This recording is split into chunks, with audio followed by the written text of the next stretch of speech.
2 weeks back, we looked at missions and personal evangelism, the goal of it all. Why did Paul specifically give his life to spreading the gospel? And we got the answer. Paul was all about winning. Winning. He mentions the word win 5 times in 4 verses in 1 Corinthians 9, verses 19 to 22. And that was our focus in APJ 1898 recently. It's pretty easy to speak of evangelism in the abstract like that.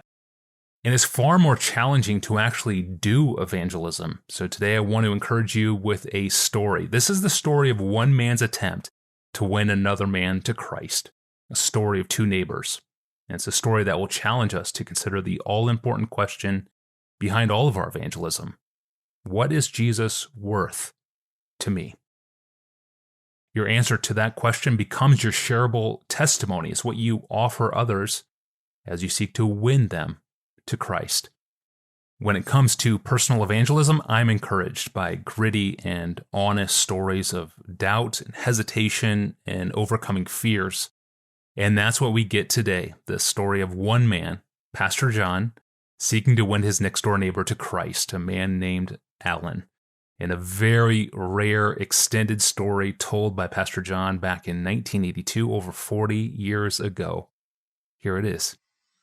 I have a neighbor named Alan, and he's a single man and in his 40s, I would guess. When Noel and I moved into the neighborhood over here, I met him probably the first or second day.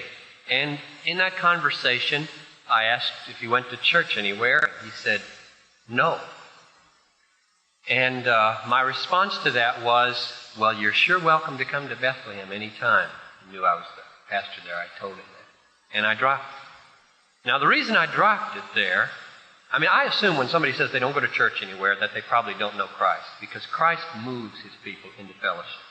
The reason I didn't follow up on that, though I suspected he needed the Lord very much, is not because I had a very clear and wise strategy for reaching him in the next few weeks. It's because I was inept, and my faith was not vital, and Christ was not very precious to me at that moment, communicating to me a love for this man.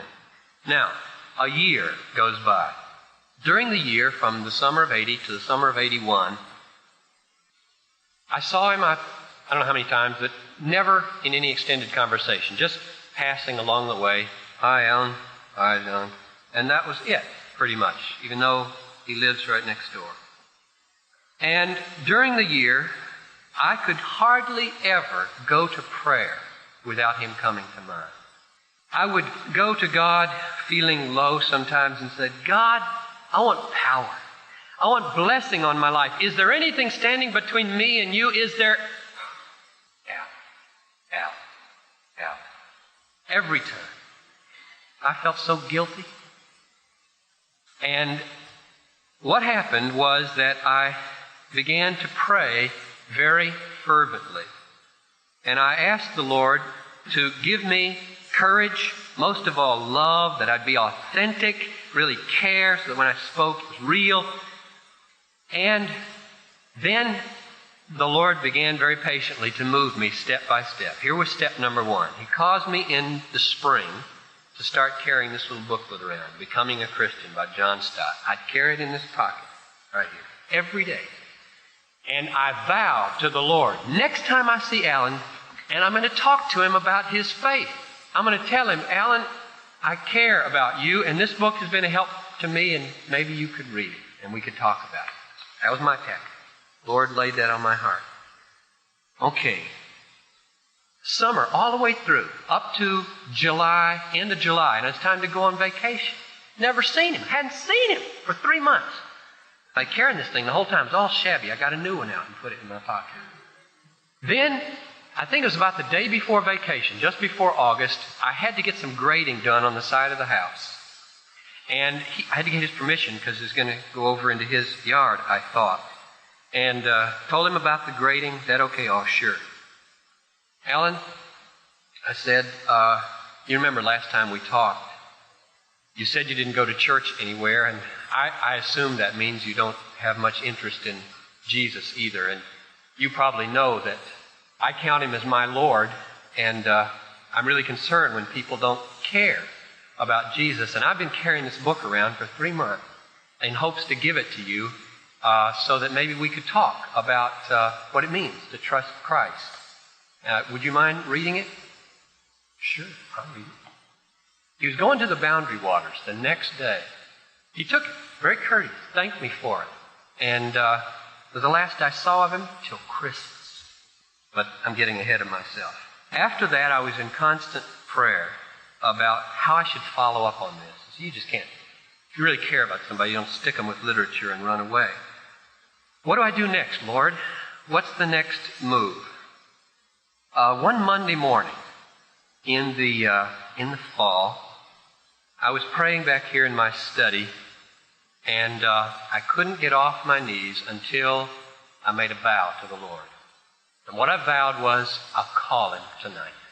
Then I got up, and I told these interns that afternoon, guys, I'm going to call him tonight, and I'm going to ask him if we could talk about the book. And they prayed for me, and 7:30 I called him, and he wasn't home. Called him again, he wasn't home. He didn't come home all night. So I felt good. You know, I hadn't done that for a long time, and that made me feel good that at least I'd done that. Now, I didn't feel right to call him the next night because the Lord started to lay on me another thing.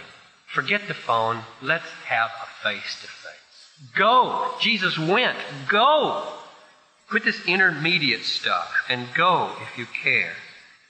Now, the next thing that happened was this Christmas open house we had. That was end of November. And he came. That's the first time I'd seen him since July. But the living room was just full of people. We sat on the floor together. He felt so good to be there. He's just natural and nice. This is great. He's not scared of me. And that's good. But I didn't ask him about the book there because there's so many people around. I don't know whether I should have or not, but I didn't.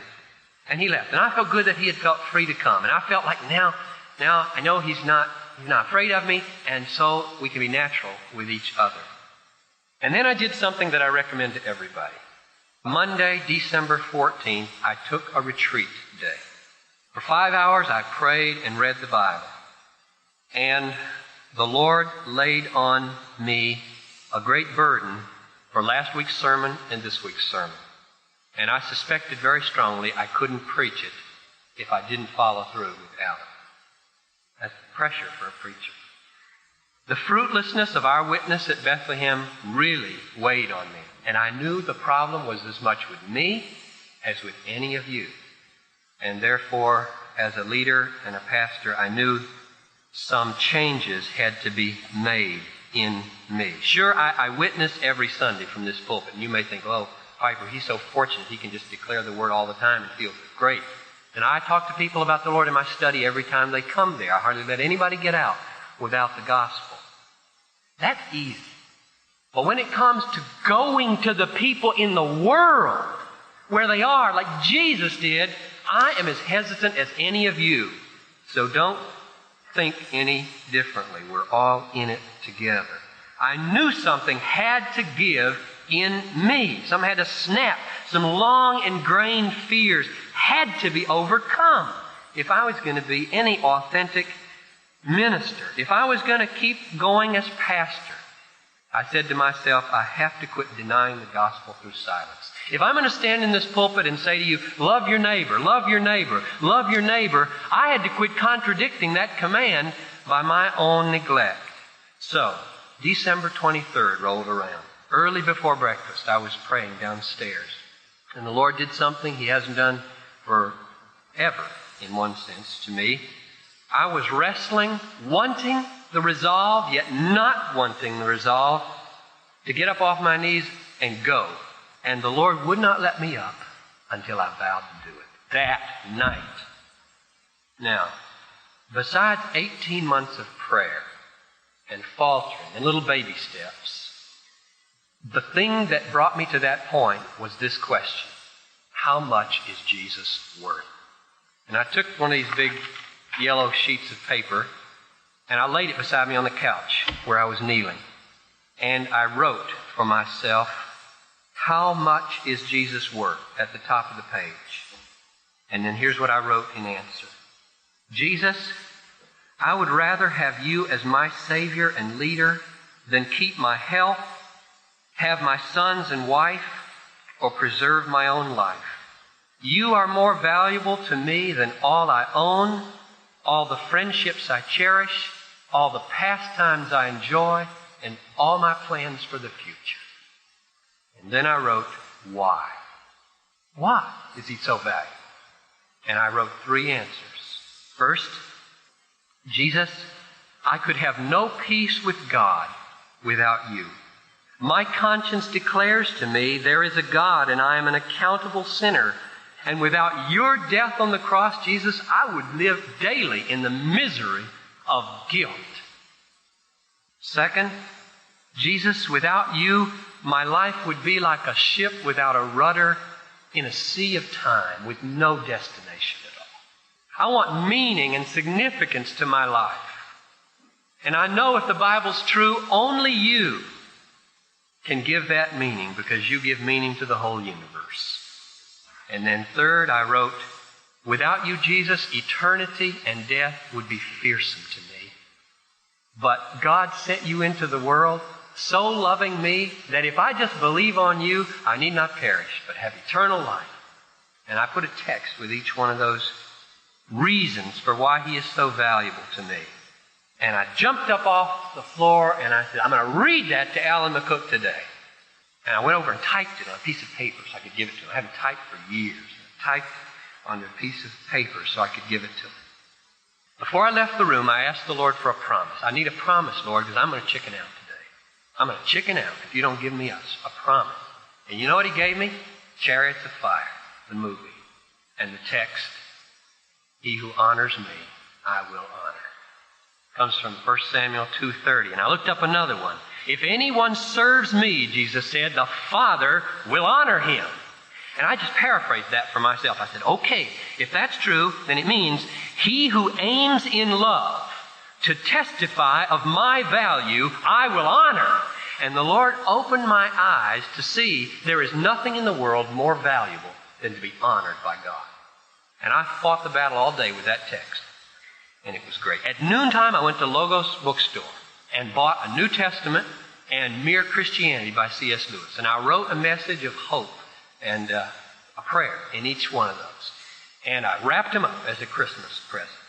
And that night, we had guests for supper. And after supper, I asked these people, I told them what I was going to do, and asked them if they would pray for me while I go next door. And we prayed, and I called him. Hello, Alan. This is John Piper, your neighbor. I've got a Christmas present for you. Can I bring it over? Sure. He's home. Great. Victory number 1. And I go over and knock on his door, and he lets me in. We stand there in the living room, and the television is on. And I say, I got a couple of books here I wanted to give you for Christmas. And there's something else I want to say, too. Is it okay? Sure. I said, you know from our conversations that Jesus is real important to me, and I know that you don't believe in him the way I do, and I've been praying for you every day for almost a year. And I just felt this morning like I had to come tell you why Jesus is so valuable to me. Because I'd like crazy for you to believe in him too. And I took out this piece of paper. I was going to read it. But the television was on right there beside me. And I just can't imagine the atmosphere. It was so rotten for sharing something so precious. So instead of reading it, I just held there and said, I wrote these down. I'll leave them with you. And I paraphrased them. I said, this is how important he is to me. And I said, these are the reasons. I gave him those 3 reasons in my own words. And then I said, Al, have you ever desired that kind of a relationship? Have you ever wanted to know Jesus like that? And he said, turn off the television, sit down. That's great. And we sat down on the couch and talked, and among the things that we said, he said, I read that book, In the Boundary Waters, and I heard some Christians singing a song in the Boundary Waters. And I said, that might be kind of nice to have faith like that. And I said, What hinders? What's the hindrance? Why? Is it what it would cost, lifestyle, or is it intellectual problems? And he said, yeah, the latter. And I said, well, one of these books, C.S. Lewis, was a tremendous help to me when I was a freshman in college, overcoming lots of those hindrances. And I'd love to talk with you about that book and about those problems. And he said, yeah, that would be great. Could we talk again? Sure. Thanked me for my concern. Now, that's where the story stands today. And I pray for him every day. Now, that's the first time I ever did that in my life. Go to a neighbor. I've talked to other people about the Lord. A neighbor, the hardest people to witness to. And go into his house and say, I love Jesus. It's so important to believe in Jesus. Can I tell you why it's important? And I did it. And I would do some things very differently. Retrospect is always better. You learn by experience. Now, here's the lessons for us from that story. Number one, God is patient. Don't give up on God. He's patient. 18 months of guilt feelings, and he did not abandon me. 2, if you continue in prayer, this is all you've got to do, I promise. If you will not quit praying, the Lord will do the rest. That's all. He'll get you one way or the other. All you need to do is pray. What we do is we feel so guilty every time the name comes to mind, we put it out. We blank it out. But if you don't blank it out and you keep praying, He'll do the rest. He'll make the way. And third, if you do what I did, take a piece of paper and write out how much is Jesus worth, then put that in your own words. And then say why. And write why. There's your testimony. And it's yours. It's authentic. It doesn't have to come from any book. And you'll have a testimony, and you'll have the prayer support, and our church will be on the way to harvest in 1982. Such a relatable, honest, motivating, humbling, encouraging story. I find it encouraging. At least this comes from John Piper's sermon titled, How Much is Jesus Worth? Preached over 40 years ago on January 10th, 1982. The entire message is online at desiringgod.org. Well, the Apostle Paul, writing in 1 Timothy 1:15, declared himself to be the world's worst sinner. The world's worst sinner. So was that hyperbole or simple self-deprecation? Or was it true? Was Paul really the world's worst sinner? You want to know? I want to know. A listener named Joel wants to know. And so we'll ask Pastor John next time. We'll see you Friday.